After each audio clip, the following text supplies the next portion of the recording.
Read about the things that happen throughout the world. Don't believe in everything you see out here. Read all about it. Read all about it. It's a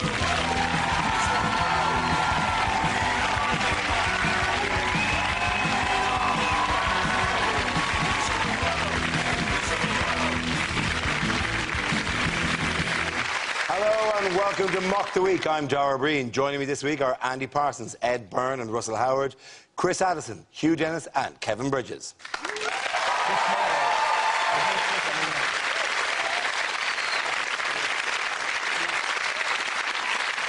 We start with a round called Headliners. Here's a picture of the three party leaders, but what does EFGC stand for? Is it everybody frowns at a ginger cat? It's close. It's England's finest gay choir. Is it everybody finds Gordon creepy? Was it the photographer's instructions? Eyes forward, gobs closed. Is it ecstasy fiends on gigantic come down? It's actually to do with ecstasy. It's what Nick Clegg needs for a big night.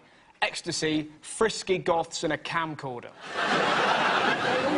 They all look thoroughly miserable, don't they? Yes, they do. Is it excited fans gather for Coldplay?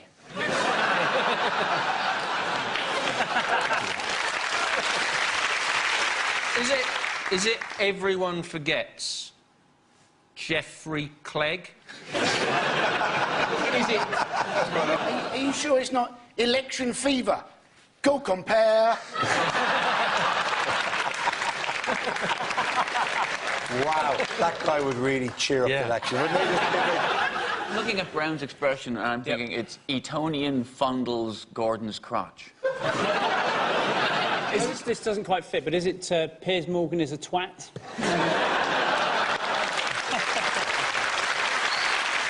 I think the E stands for election. It does stand for because election, this is yes. about politics. Yes. Election fever grips country? Yes, it is. Well done. Very good.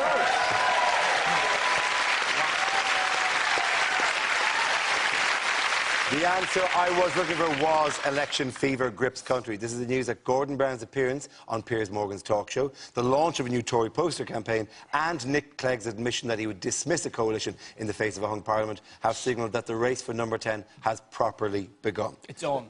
It is. Oh, it's so happening. Did you see the Morgan interview? It was absolutely incredible, wasn't it? Like, I don't know, I didn't look see at it. He absolutely ripped it. I reckon he's going to do more TV. I wouldn't be surprised if you flick the telly on, you see Brown just going, "Bring on the wall!" But he should have done that. He just should have wandered around ITV, getting rid of all these people we hate. Wouldn't that have been amazing seeing him on YouTube? Look what Gordon's brought back from ITV. It's just the decapitated head of Jeremy Kyle.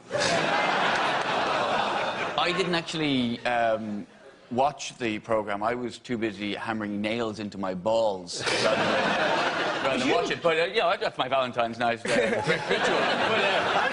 But I do think it's a great idea of for Gordon Brown to go on a chat show with Piers Morgan. If there's one way to make sure you don't look like the biggest arsehole in the room, is just be within the same room as Piers Morgan. It's just like, you know, having a fat mate so you don't look so fat. Did you see Morgan was like an 11-year-old boy? Do you drink a lot? Be like girls. Be got loads of girls, yeah?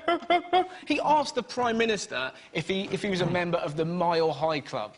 As if Brown's going to go, yeah, on telly, yeah, we're in the mile. I banged her on an EasyJet. Is that what you want to hear?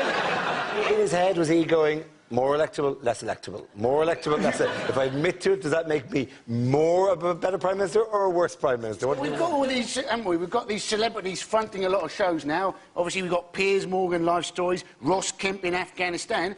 I'd just like to see them swap it round a bit. You know, Ross Kemp's life stories, Piers Morgan in Afghanistan. The reports always say, well, they're trying to make Gordon Brown more human. I love that. I love that idea. We're trying to make him human, like there's a bloke out the back. Quick, Igor, throw the switch. It's alive! It's alive! No, wait. No, it isn't. No. He's been advised, though, isn't it? The reason he went on it, supposedly, is because his advisers have told him that Britain does not trust Gordon Brown. But we do trust Gordon Brown. We absolutely trust Gordon Brown. to do the wrong thing all the time. So it was a waste of time. Sarah Brown, though, she said that the reason she wanted him to go on the show was she wanted the public to be able to see the man she sees in private. At which point you're thinking, well, it was lucky he didn't turn up in his little underpants with a Kit Kat and a mug of tea going, why does everybody hate me?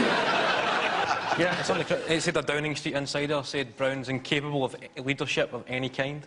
I remember when the recession was in full flight, it was Gordon Brown set to lead the UK into a depression, which I thought he's the ideal man for that. He's not... Guy could lead a conga line into a depression.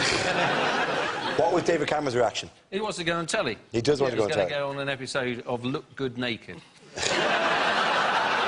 The polls are very close at the moment, aren't they? They reckon if we went to the polls tomorrow, they reckon that Cameron would be 8 seats short of a majority.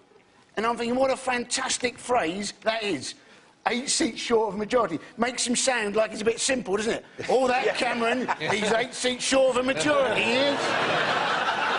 What have the Tories introduced this week? Oh, I've got a new poster. They have a new series of posters, actually, yeah, and they're kind of intriguingly done. I've never voted Tory before, ... It's essentially a round of scenes we'd like to see that they're putting up all over the country. It's a caption competition. There's a family one, there's a guy in a garage for some reason I've never voted Tory for, but to which you'd probably go, that's all very interesting, Dave, but you've had the car since Wednesday. Any chance you're going to... It's nice that we have these times to chat, but any chance you could fix the brakes for me?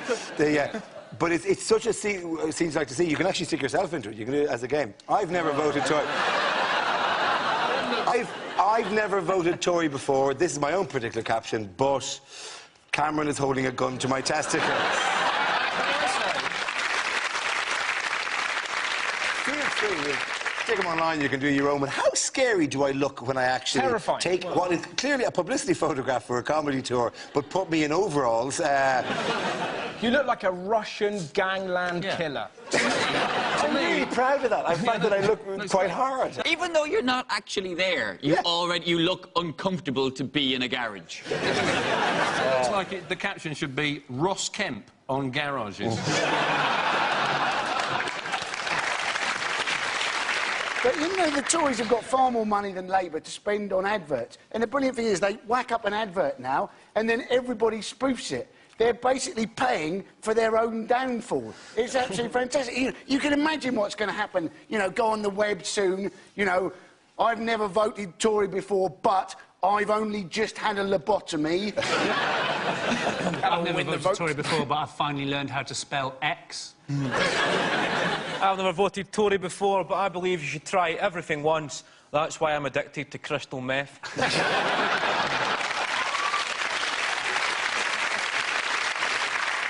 Do you see where he's been this week trying to win votes?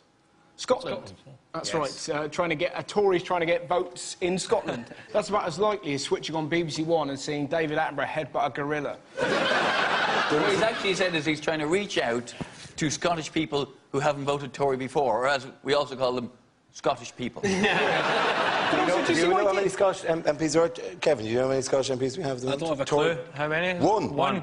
It's practically, his visit to Scotland is like an episode in Last Chance to See. Because there's only one, so they can't breed anymore. And so this one's going to die out, and that'll be the end of it. He tried to win them over with green policies. If he wants to win the Scottish vote, he should make ginger people tax-exempt. And Scottish people can see through David Cameron's sort of, that kind of never been punched in the face confidence. And Gordon Brown, he looks defeated, dejected, waiting for the worst to happen. He looks like Scotland. Scottish Tory conference is one day. It's 1 day long. That's all they've got. They basically just meet up to make sure they're all still alive. And they go, "You're right then, Moray guy. See you next year." That's it. They go away. It's like a mercy visit on his part. It's like, you know, when you go and see your nan in the home and you say, "Yeah, I'm sure you'll soon be able to return home." No. Yeah, one day there will be Tory MPs here. No. I've got an image of them just in a van. Anybody? Any Tories? Bring out your Tories. Ning, ning, ning, ning. Just wheeling them around in the car. The Tories announced this week that supposedly 54% of girls under 18 in deprived areas got pregnant. Then they apologised and said, no, it's in fact 5.4%. George Osborne said they'd got the decimal point in the wrong place. And you're thinking, oh, fantastic. So we can soon look forward to VAT at 175%. My favourite thing about it was when they said to him, it's actually 5.4, he went, yeah, but still. Isn't that exactly what happens, how the teenage girls get pregnant in the first place? Is because the digit didn't go in the right place. Okay,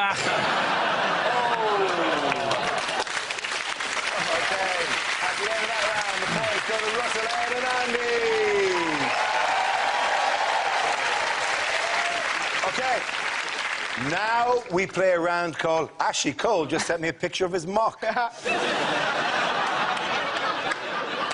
This game involves Kevin, Russell and Chris, so if you could make your way to the performance area, please. This round is a stand-up challenge. I launch a wheel of news, and wherever it chooses to stop, one of our performers must step forward and talk about that subject. The winner is whoever I think is the funniest. OK, here we go. Our first topic, please. First subject is weather. Oh, OK, Chris House. We, in this country, massively overreact to weather. There was this a tornado in Birmingham a few years ago. The tiniest tornado you've ever seen in your life. In America, a tornado is a massive thing that destroys whole states. Here, the Twister hit Selly Oak. And the entire British press went nuts. The Guardian said it dislodged roof tiles and smashed plant pots. Oh, no! They interviewed these two lads on the Today programme on Radio 4. One of them said it was horrifying. He said, I was sat in my back room. I thought the window was going to come in. Next thing I knew, a bin liner flew past. Not a car, not even a bin liner. It was so breezy. And he talked to his mate. They said, what was it? His mate had evidently been followed down the street by the tornado, right? Before, presumably, he went behind his gate and shot it and the tornado bounced off. What was it like? Ow! Ow! He said, ow. It was horrifying. He said it was like being followed down the street by a giant carrot. Not a whirling funnel of death. A giant carrot. I ate vitamins. Thank you very much, Chris. OK, let's spin the wheel again. The subject is school. Who wants to come in with that? Alex, there. Is that an apple for school? I went to school in Scotland, so I've never seen... According to a recent shock statistic, 1 in 3 children, 1 in 3 15-year-olds in the UK admits to being sexually active. I think anybody who's actually shocked by this statistic forgets their school days. Now, just because a 15-year-old claims to be sexually active does not mean that they are sexually active. If some youth worker approached you at 15 years old in front of all your mates and asked you if you were sexually active, you'd be going, of course, mate, who's Shagger? Put me in for 4, pal. Another fun memory of school. Remember the first day back at school after the summer holidays, first day of term, that was a good day. You pay attention, that was the day you found out what class you were in. I don't mean educationally, I mean socially. First day after summer, you had the rich kids. They'd come strolling in with a suntan and a new school bag, and then the poor kids would come in with a black eye and a new second name.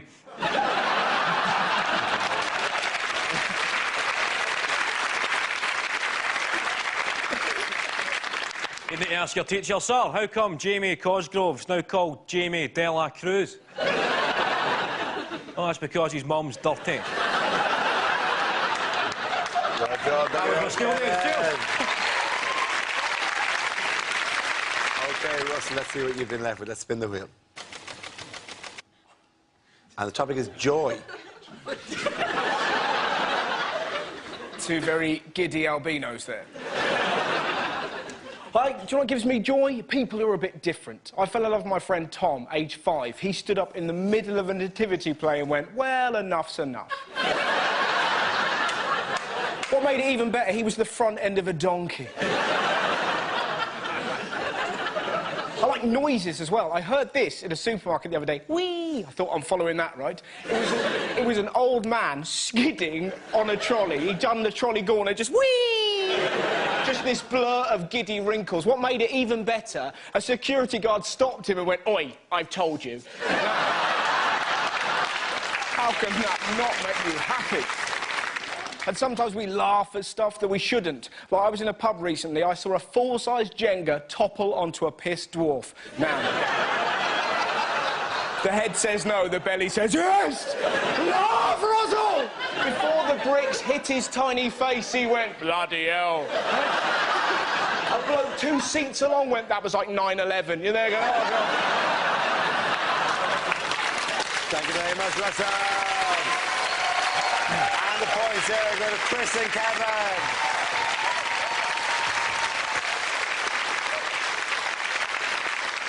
Our next round is called If This Is the Answer, What Is the Question? On the board are 6 categories. Kevin, which category would you like? Sport, please, Dara. OK, your category is sport. The answer is 17 days. But what is the question? What was the winner's time in last year's Glasgow Marathon? Is it how often would Tiger Woods sleep with his wife if he operated a squad rotation policy? Is it how long do you hallucinate if you lick Bruce Forsyth? How long has Vernon Kay been sleeping in the spare room? How long does it take Abu Hamza to do the washing up? Is it... How many days are there in a calendar from Poundland? Is it, on average, how long after being born do babies in Chingford get their ears pierced? How many days of Christmas do Jedward think there are? Is it how many days into his 40-day fast did Jesus go, "Sod this," and magic up a sandwich? Ta-da! Chicken! Num num num. OK, can you move towards the correct answer, please? It's like how long do the Winter Olympics go on? Absolutely, that's very good. Thank you very much. The question I was looking for was, how long in total will the current Winter Olympics last? The event, which started in Vancouver last week, has been beset by many problems, including a spate of bad weather, or good weather, depending how you look at it, which forced organisers to reschedule some events. Have you any been watching it? Oh, it's dull, isn't it? No, you've not been watching the right events. It's fantastic. Give me one. OK, right, OK. I could, you know, That's like a Winter Olympics duel. That one's where you send the 4 snowboarders down at the same time and just bump into each other. That's very good. The moguls, where you just go, "Ooh, that's bad in your knees." That's particularly good, because they go, "Ooh, ah, ooh, ah, ah, ooh, ah, ah, ah," which is essentially all they do. Is they go, "Ooh, ah, ah, ooh, ah." Either left or Monkey right. impressions. The ones like the biathlon, they're genuinely great. The ones where they do this for an hour, and then a man, although that stance actually is a bit camp, to be fair. That does look like we googled biathlete, It also looks I went to the wrong website entirely. Oh, get that on your target. Don't you think the reason they go fast, though, I mean, they say they do go remarkably fast by athletes, but I think if the next competitor, if you knew the competitor behind you was on skis and had a gun, you would go fairly fast as well. It's actually all gone completely wrong. It went wrong right from the opening ceremony because one of the torchbearers couldn't light their ring, and it is difficult. We've all tried it as students.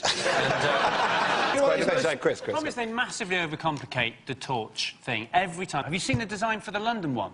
The design for the London one is Sally Gunnell turns a crank handle, a boot hits a bucket, a ball rolls out, goes down through a bathtub, which hits a seesaw, a little diver goes into a tub, which lets the cage go down on the mouth. I may have got that mixed up with something else, but It's probably great, though, if we just got Ray Winston to light it just by going... Yeah. Leave it out, you slag. Walking away.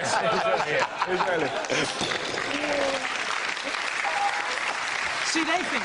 Do you know why there's no snow there? The long Good Friday, yeah. The reason there's no snow, the audience are so depressed, their tears are melting it.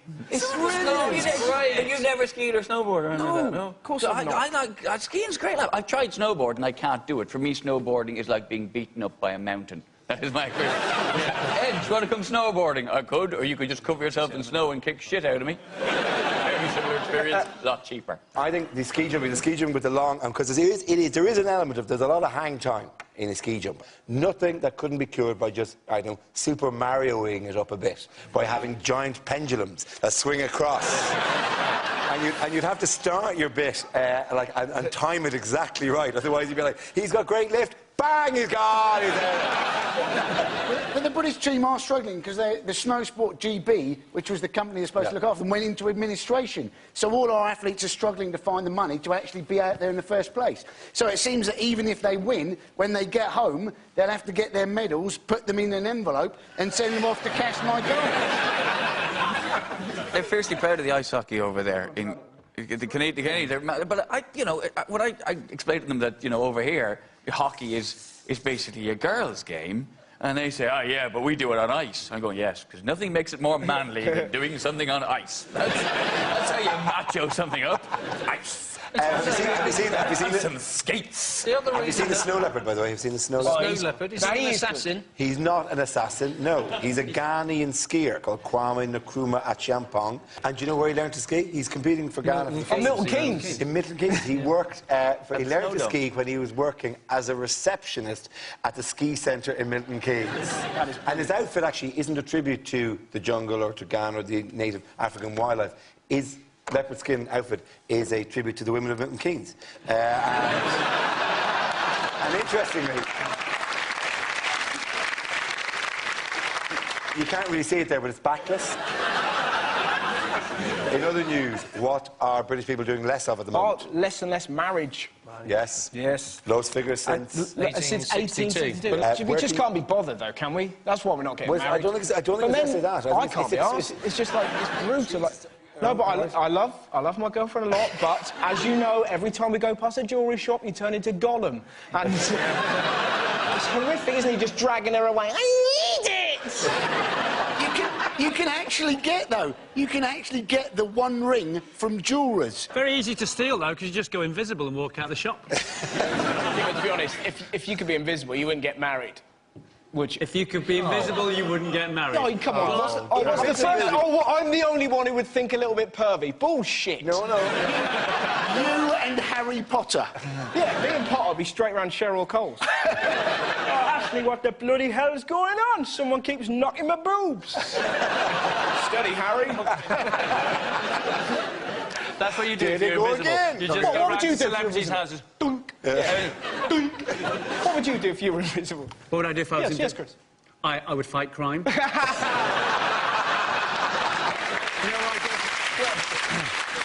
And where can you now get married for the first House time? of Commons. You can get married in the House of You Commons. And it's brilliant, because then afterwards you can claim the whole thing on expenses. It costs you nothing. In other news, who can tell me what's happening here? Oh,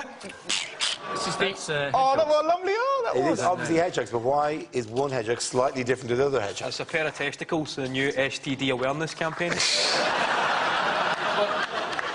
what Cheryl Cole scratched off Ashley. There's one left going, who ate all the flies? Who ate all the flies? You fat hedgehog, you fat hedgehog. You ate all the... You understand. It's the new Labour Party campaign. The Tories. They look cuddly, but they're full of pricks.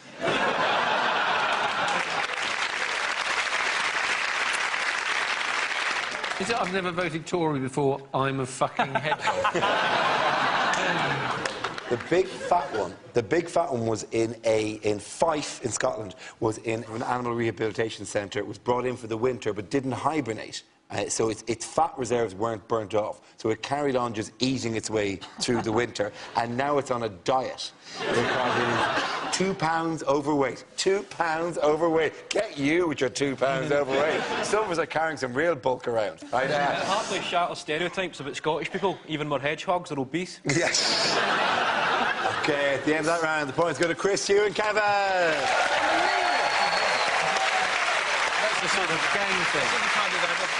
Now we come to scenes we'd like to see. So if everyone, please, can make their way to the performance area, I'll read out this week's topics, and then we'll see what our panelists can come up with. OK, here we go. The first subject is unlikely things to get through your letterbox. Royal Mail parcel delivery. We called, you were in, so we ran away before you could answer. Just £3 a month will save last year's X Factor winner from starving. Do you know what's in your attic? It's me. I've been there since Christmas. have you seen this dog? No? Maybe your windows are too dirty. Call Kevin, the window cleaner.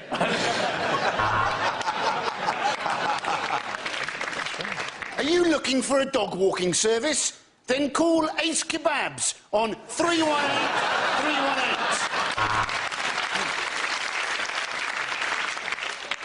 Computer problems? Let me come round and swear at it.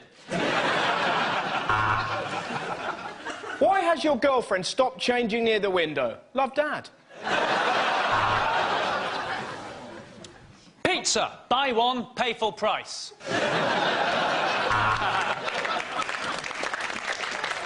How's my driving? Call 0800 crashed into your house. Dear Miss Winehouse, congratulations on turning 100. Best wishes, the Queen.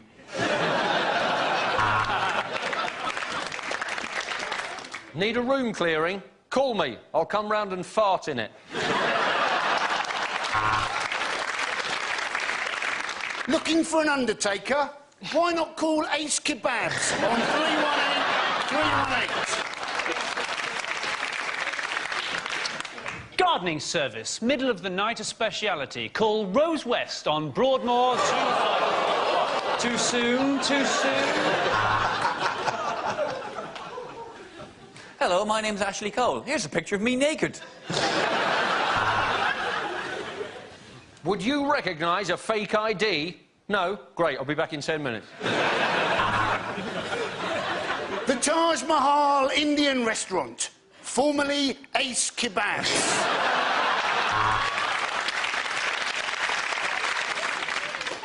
Open your letterbox. It's me. I'll get through one day.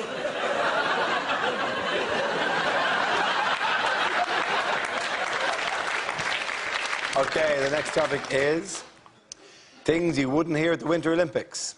And here are the British ice dance pair, Heather Mills and John Sargent. And now, over to bobsled. Bob, how's the curling?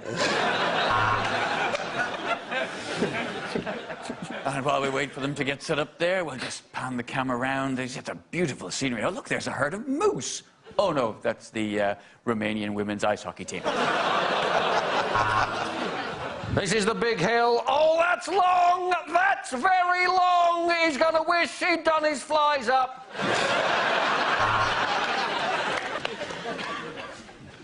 It's 1 a.m. in the UK. You're watching the women's figure skating. Why not just bite the bullet and turn to Television X for the 10-minute preview? And Britain comes away with 2 gold, 2 silver and a bronze. Well, that'll teach the Austrians a lesson for leaving their locker open. And with conditions here reaching a bitter minus 20 degrees centigrade, the British hopeful from Newcastle has put on a second-string vest. You're watching the women's curling. Men's curling? Women's. You're watching the curling.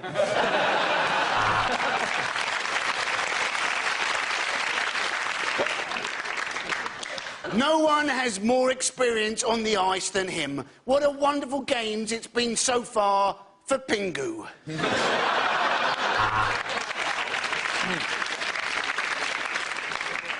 And the conditions are perfect here, aren't they, John? Yes, they are, Bob. I haven't seen this much white powder since that stag weekend at the hotel in Bangkok.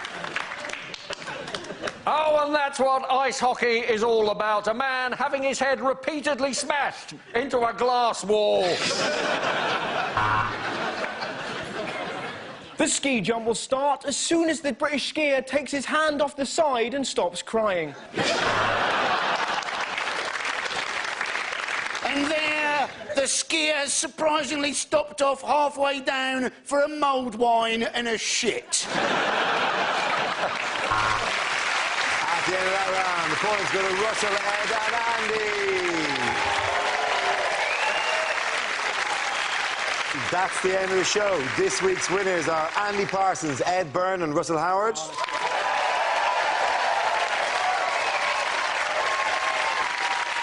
Commiserations to Chris Addison, Hugh Dennis and Kevin Bridges. Thank you for watching. I'm Darrell Green. Good night.